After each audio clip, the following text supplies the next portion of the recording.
ఎప్పుడైనా సరే చూడండి, సుబ్రహ్మణ్యానుగ్రహంతో మహాత్ముడై ఆత్మగా నిలబడిన వాడు శరీరాన్ని విడిచిపెట్టినప్పుడు కోట్ల మంది జ్యోతి దర్శనం చేస్తారు. శరీరం నుంచి జ్యోతి బయటికి వచ్చి వెడుతుంది.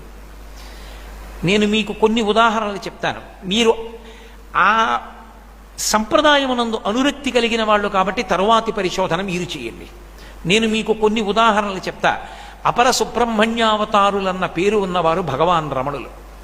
భగవాన్ రమణుల్ని చాలామంది సుబ్రహ్మణ్యావతారం అనే పిలిచేవారు, సుబ్రహ్మణ్యుడిగానే కనపడేవారు కూడా చాలామంది.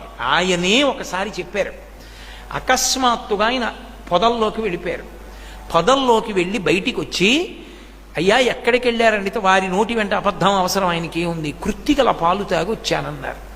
ఆయన అరుణాచలం పొదల్లోకి వెళ్ళి కృత్తికలు పాలిచ్చేవారు అని చెప్పేవారు. ఆయన గోచి పెట్టుకుని పళనిలో